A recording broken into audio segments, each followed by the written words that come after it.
আপনার ছেলে একটা জানোয়ার।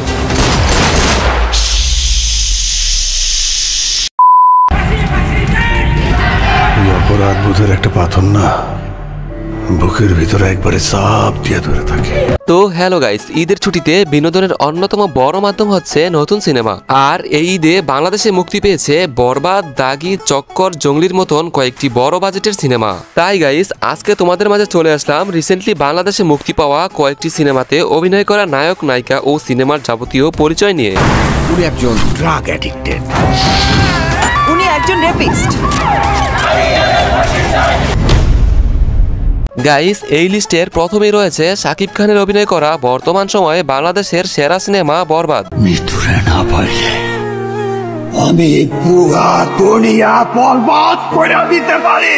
গাইস, বরবাদ সিনেমার প্রধান চরিত্রে অভিনয় করেছেন শাকিব খান, যিনি একজন মেগা স্টার নামে পরিচিত। তার সঙ্গে রয়েছে টলিউডের জনপ্রিয় অভিনেতা যিশু সেনগুপ্ত এবং নায়িকা হিসেবে অভিনয় করেছে জনপ্রিয় অভিনেত্রী ইধিকা পাল। এছাড়াও এই ছবিতে গুরুত্বপূর্ণ চরিত্রে অভিনয় করেছেন মানব সচদেব এবং বাংলাদেশের খলনায়ক মিশা সওদাগর। সিনেমার একটি আইটেম গানে পারফর্ম করেছেন পশ্চিমবঙ্গের নায়িকা নুসরাত জাহান। বরবাদ সারা দেশে 120টি হলে মুক্তি পেয়েছে। মুক্তির প্রথম দুদিনই ছবিটি 72 লক্ষ টাকা আয় করেছে।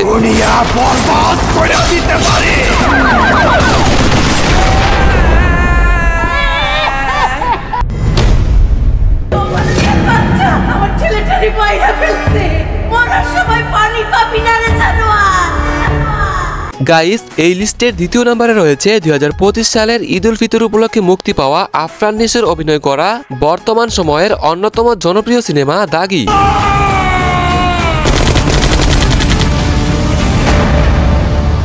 দাগি সিনেমার পরিচালনায় ছিলেন সিহাব শাহিন এবং সিনেমার প্রধান চরিত্রে অভিনয় করেছে আফরান নিশো, সোনে আরা, তমা মির্জা, মনোজ প্রমাণিক ও গাজী রাকায়েত। তুই চলে যা, আমি মার্ডার কেসের আসামি ছিলাম। দাগি সিনেমার গল্পটি মূলত একটি কয়েদি এবং তার অতীতকে ঘিরে। কয়েদি নাম্বার 786 নিশান কি এমন করেছিল সে, কেনই বা সে দাগি? এই কাহিনী ঘিরেই দর্শকদের মাঝে সিনেমার মূল কনফ্লিক্ট তৈরি হয়েছে। আমি চাই না একজন দাগির পরিচয়ে পরিচিত হোক।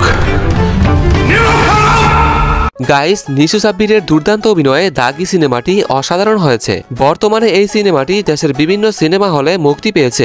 আর তোমরা চাইলে খুব সহজেই সিনেমা হলে গিয়ে সম্পূর্ণ সিনেমাটি উপভোগ করতে পারো। কিন্তু সবাই আমার সব আশা ধ্বংস করে দিছে।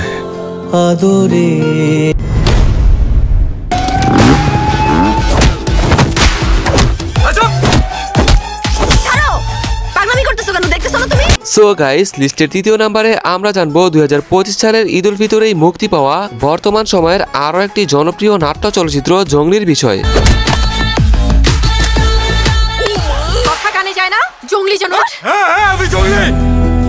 এই সিনেমায় অভিনয় করেছে সিয়াম আহমেদ, শবনম বুবলি, প্রার্থনা ফারদিন দিঘি, শহীদুজ্জামান সেলিম ও রাশেদ মামুন অপু। সিনেমার কাহিনী সম্পর্কে বিস্তারিত কোনো তথ্যই প্রকাশ হয়নি, তবে এর টিজার দেখে ধারণা করা যায় যে এটি প্রেম ও প্রতিশোধের উপর ভিত্তি করে নির্মিত একটি রোমাঞ্চকর গল্প। কি করেছেন আপনি মেয়েটার সাথে? আপনার কি বিবেক বলতে কিছু নেই? এই সিনেমায় সিয়াম আহমেদকে একটি নতুন রূপে দেখা যাবে। এই চরিত্রের জন্য তিনি প্রায় 7 মাস চুল ও দাড়ি কাটেননি, যা তার নতুন লুকের জন্য বিশেষভাবে প্রশংসিত করেছে। সিয়াম আহমেদের অভিনয় করা এই মুভিটি বর্তমানে দেশের বিভিন্ন সিনেমা হলে মুক্তি পেয়েছে। তাই গাইস, আপনারা চাইলে এই অসাধারণ মুভিটি খুব সহজেই সিনেমা হলে গিয়ে উপভোগ করতে পারেন।